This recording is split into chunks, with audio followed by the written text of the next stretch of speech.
كمي توعلو تخاتتلتي مدبات معكل جولجول سبورت نلوم سلس شوعات مازيا زدالنا يو قدام يزور تحس توعلو تاوزينات سبورت حيزنا تقربنا لنا مكتتالكم بأخورتنا الدم.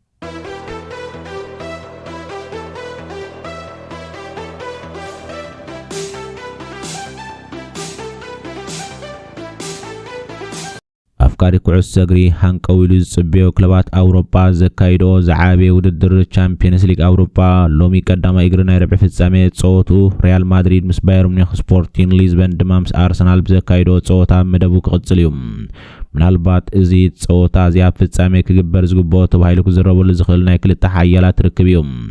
ኣብ መድረኽ ቻምፒየንስ ሊግ ኣውሮፓ ከምዘን ክልተ ክለባት ብዙሕ ጾታት ዓወት ዘመዝገበት ጋንታ የላን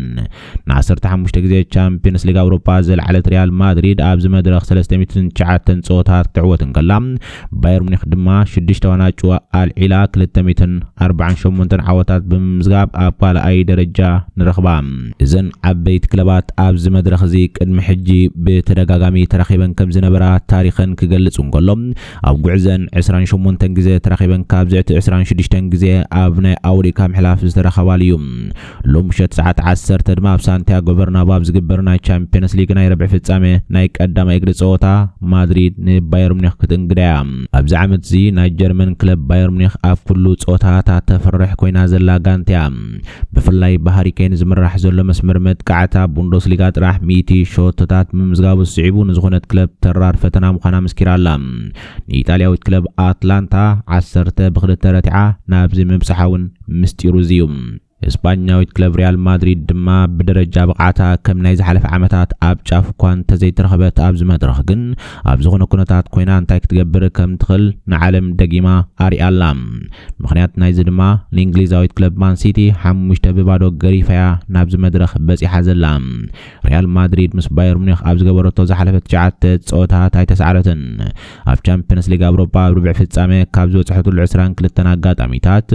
መብዛሕትኡ ናብ ፍርቂ ፍጻሜ بمحلاف زي ترأي كبروسن زلوا غانتيا دحري مسغواغ أسلطاني تشابي ألونسو بأسلطاني أربيل مرح زلا ريال مدريد أفتي واننتا زمسل تشامبيونز ليج أوروبا زي تتنكفة تاريخ السرحة كوان تخونتم لو محمد كن بودي مزمر بيب غوارديولا تعلم بايرن ميونخ كبير فتنا كتصبيايوم بايراويان أب تشامبيونز ليج أوروبا 14 غزي ناب ربع فصامي بمبصح قدامت كوان تخونم نافرق فصامي نمحلاف كن 14 غزي طرحم كحلفو كيلوم يزي كمزيلن كلاب زامشت اسبانياويت كلب ريال مدريد كاب هاريكين وصاي اب لعل بقعت زركبو تصاوتي بايرن ميونخ ميكيل اوليسن كوم دما لويس دياز نام كوصار كبيد امام كصبيان كلهم بخال وغن دما تخلخلتي بايرن ميونخ نتعسر 3 شوتات تمزغيون الشامبيونز ليج اوروبا زمرح زلو كيليان امبابن 7 اسيست زغبر فينسنت جونيور نمحاز كبيد صقم كلوميوم ابزي نايلم صوتا حلاو لدات تيبوت كورتوان رودريغو نبسن كمغداتي كابتا غانتا كرحقون كلو فرلاند مندن داني سيوالوسن دما مستافهم ايترغاغصن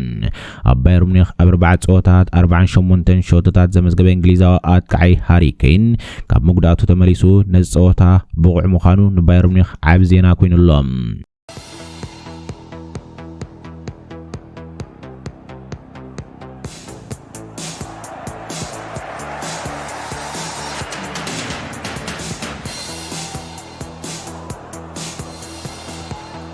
እቲ ካልእ ናይ ረብዕ ፍጻሜ ናይ ሎም ጸወታ እንግሊዛዊት ክለብ ኣርሰናል ናብ ፖርቹጋል ብምኻድ ምስ ስፖርቲንግ ሊዝበን ትገብሮ ጸወታ ክኸውን እዩ ኣብ ውሽጢ ክልተ ሰሙናት ካብ ዝነበራ ናይ 4 ዋንጫ ሕልሚ ናብ ክልተ ዘውረደቶ ኣርሰናል ካብዚ ውድቀት እዚ ንምትንሳእ ኣብ ሊዝበን ምስ ስፖርቲንግ ክትጻወት እያ بمدفعيات تفلت أرسنال أب تشامبيونز ليج أوروبا كاب زغبرت 10 قدمات 9 عوتا مزغيبا أب حنتي طرح دما نت بي تمغيلا إتا إنجليزاويت كلب أب زحلف عمت أب تشامبيونز ليج أوروبا بناي مدب صوتان سبورتين ليزبن حمش تبع رتيعتا كوان تنبرت كاب ميدا وصايمس كلبات بورتوغال أب زكايدو ناودي كام حلاف صوتات كن تعويتا كم زي تفلت ينغرلا أب زعمت نمجمريا غزي بتخاتاتالي بمان سيتن ساوثهامبتون سعرت زمزغبت أرسنال تهب በምላሽ ክሪዩ ደገፍታ ባንቆውታ ይጽበየለው ሰዓት 10 ድሕሪ ቀትሪ ዝግበር ጾታ ቪክቶሪያ ኮሮስ ናብታ ንኽልተ ዓመታት ተጻዊትላ ዝነበረ ክለብ ስፖርቲንግ ሊዝበን ዝምለሰሉ እዩ እታ ፖርቹጋላዊት ክለብ ንአርሰናል ቀላል ተጋጣሚት ከም ዘይትኸውን ርድዩ ምክንያቱ ኣብ 16 ዙር ብቦዶ ዝተሰዓረትሉ ናይ 3-0 ሽንፈት ደቢሳ 5-1 ረቲዓ ናብ ዝመብጽሓ ኣስጋይ መስመር መጥቃዕቲ ከም ዘለዋ እዩ ዘርኢ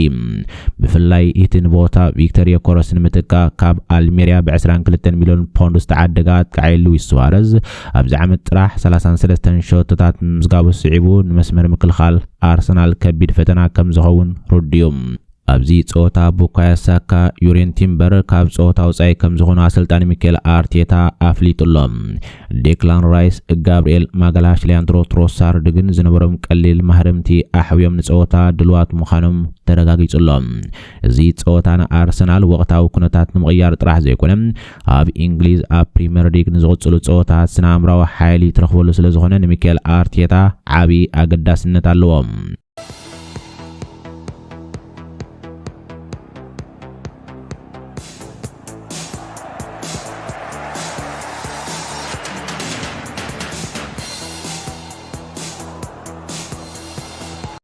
ድሕሪ ናይ ክልተ ሰሙን ኣህግራዊ ዕረፍቲ ናይ 31 ሰሙን ጾቱ ዘካይድ ዘሎ ሰሪያ ኢጣልያ ናፖሊን ኤስ ሚላን 1-0 ስዒራ ናብ ካልኣይ ደረጃ ዓሪጋ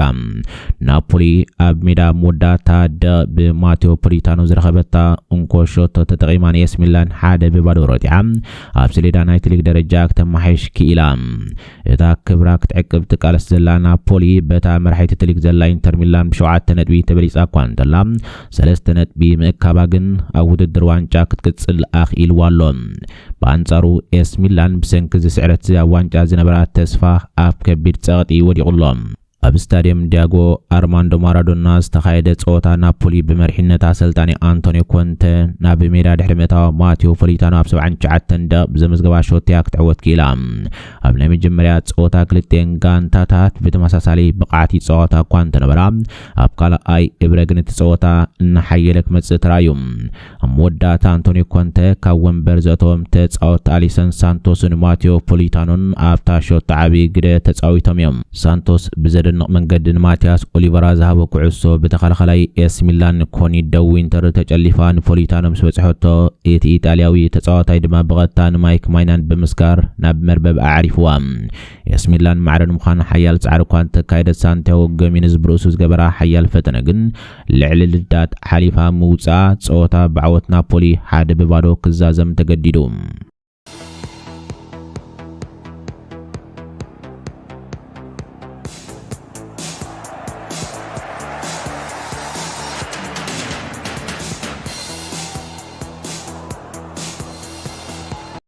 አታላንታ ቦገና ኣብ ሜዳ ኒሊቼ 3-0 ብምስዓር 3 ነጥቢ ወሲዳ ወጽያ ናይ ቤርጋሞ ክለብ አታላንታ ንሾቶታታ ካብ ጆርጂዮስ ካልቨኒ ክሪስቶቪችን ጄኮሞ ራስፓዶሮን ዘመዝገበተን እታ ኣብ ናይ ሙራድ ቀጠና ትርከብ ሊቼ ኣብ ዓመት ዝንመበል 17 ግዜ ክትሰዓርን ከላ አታላንታ ድማ ብ50 ነጥቢ ኣብ ሻውዓይ ደረጃ ናይ ሊግ ተሰሪዓ ትርከብ ኣብ ካልእ ጾታ ክለብ ኮሞ ምስ ኡዲኔዜ ኣብ ዘካየደቶ ጾታ ብዘይ ዝኾነ ሾቶ ባዶ ተዛዚሞም ብስፓኛዊ አሰልጣኒ ሰስ ፋብሪጋስ ትዕለም ዘላ ኮሞ ነጥባ ናብ 60 ነጥቢ ንምብራኽ ዝነበረ ዕድል ከይተጠቕመተሉ ተሪፋ ኣብዚ ዓመት ንመበል 10 ግዜ ብማዕረ ዝተፈላለየት ኮሞ ድሕሪ ተኸታታሊ 5 ዓወታት ነጥባ ብምብራኽ ብ58 ነጥቢ ኣብ ራብዓይ ደረጃ ተቐሚጣ ትርከብ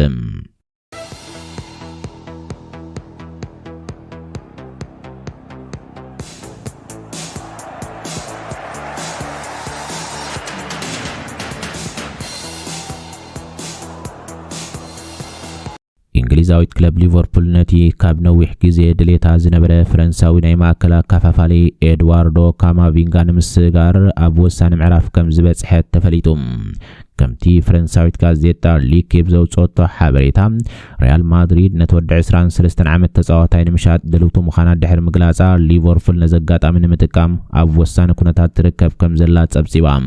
ኤድዋርዶ ካማቪንጋ ኣብቲ ኣብ ሪያል ማድሪድ ዝጸናሐሉ ዓመታት ብዝርኣዮ ድንቂ ብቕዓት ርጉእ ጸወቱን ካብቶም ኣብ ኣውሮፓ ዘለዉ ዝበለጹ ናይ ማእከል ሜዳ ተጻወትቲ ምዃኑ ኣመስኪሩ እዩ።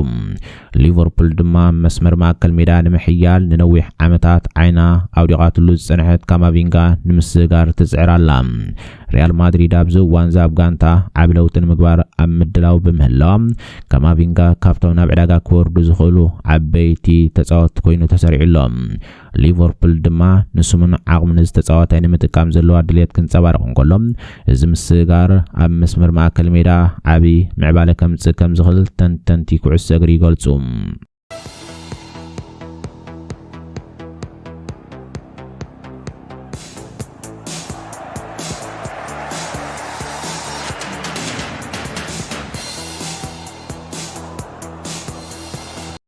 ብራዚላዊ ኣጥቃዒ ጋብሪኤል ማርቲኔሊ መወዳእታ ዝዓመት ካብ ጓንቱ ክፋኖ ከም ዝኽእል ተገሊጹ።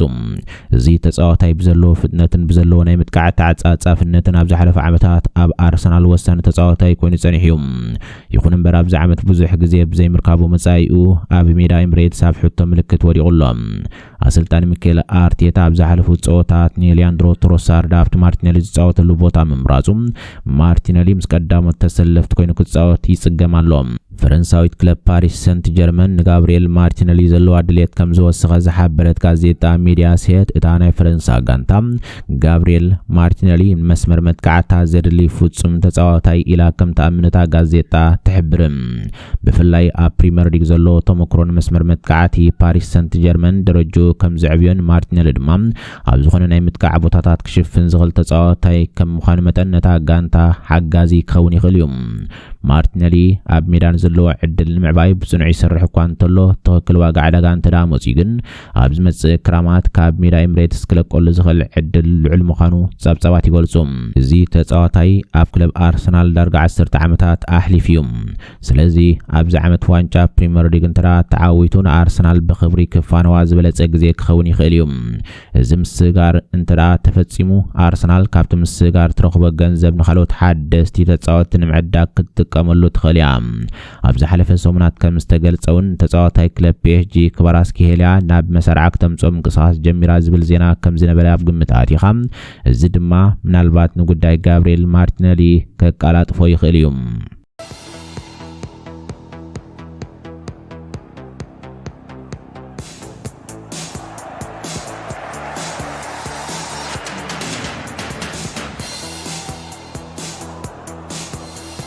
ተጻዋታይ እንግሊዛዊት ክለብ ማንቸስተር ዩናይትድ ነበር ፖል ስኮሎስ ኣፍታ ክለብ መን ክቕጽል መን ድማ ክስጎ ከም ዘለዎ ርእይቱ ይሂቦም።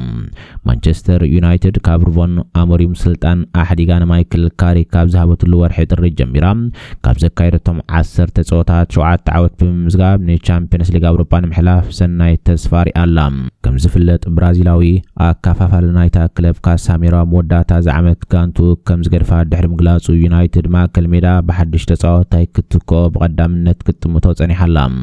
ይኹን እምበር ታሪኻዊ ተጻዋታይ ታ ክለብ ነበር ፖል ስኮሎስ ታ ጋንታ ዓብ ለውጢ ከም ዘድልያ ብምግላጽ መን ክቕጽሉ መን ድማ ክሽየጡ ከም ዘለዎም ከም ዝክብል ገሊጹ። ሓላው ልዳት ሴኔላምንስ ይቐጽል ድሕሪ ምባሉ ኣብ ማቲያስ ደሊኸትን ሃሪ ማጓይርን ድማ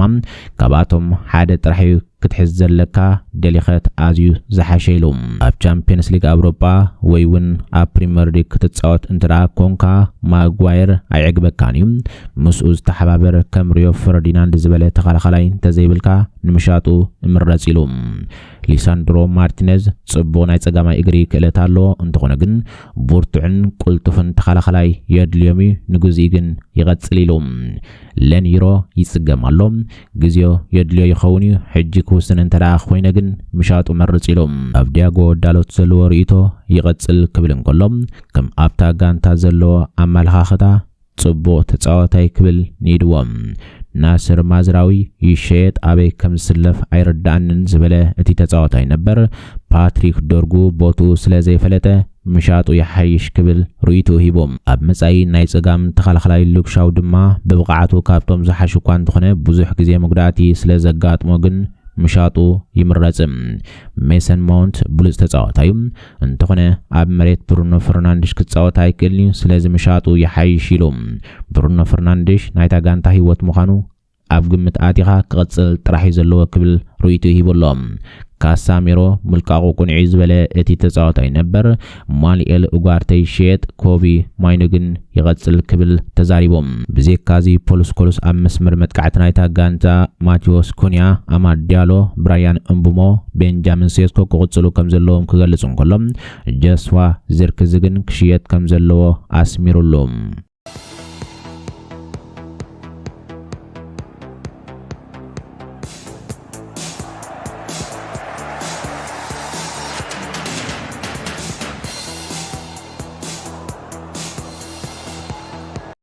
ሙዳታ ስፓኛዊ ተጻዋታይ ክለብ ባርሴሎና ኤሪክ ጋርሺያ ቅድም ትጽባሕ አንጻር አትሌቲኮ ማድሪድ ዝገብርዎ ናይ ረብዕ ፍጻሜና ቻምፒየንስ ሊግ አውሮፓ ጾታ ኣብ ሓጉ ከም ዝዓረፉ ተነጊርዎ ክብል ፋብሪዚዮ ሮማኖ ገሊጹ እታ ጋንታ ናብ ስታዲየም ንምኻዳም መንገዲ ኣብ ዝነበረትሉ እዋን ኤሪክ ጋርሺያ ካብ ኣውቶቡስ ወሪዱ ብስልኪ ክዛረብ እንከሎም ኣዝዩ ከም ዝተንከፈን ስምዒቱ ከም ዝተቐስቀሰን ዳዘን አመልኪታ አሰልጣኒ ሃንስ ፍሊክ ነቲ ኩነታት ምስተዓዘበ ስርሑ ገዲፉ ካብ አውቶቡስ ብምውራድ ኤሪክ ጋርሺያ ብምቕራብ ከጸናንዖ ከም ዝኻለውን ይንገር ኤሪክ ጋርሺያ ተዘጋጠመ ሓዘን ከቢድ እኳ እንተነበረ ንጋንቱ ባርሴሎና ንምሕጋዝ ዓወት ንምርካብ ግን ኣብ ከተማ ማድሪድ ክሳተፍ ከም ዝደሊ ገሊጹሎ ሰላም ክትታልኩም ነመስግን ሕጂ ዝበልናይ መደባት ስፖርት ነዞም ክንከታተሎም ጽናሕና መስሎ ነይሮም ኣብ ዝወጽል መደብ በኻልእ ትሕዝቶ ክሳብ ንረኸብ ሰላም ወሰናይ ንኹልና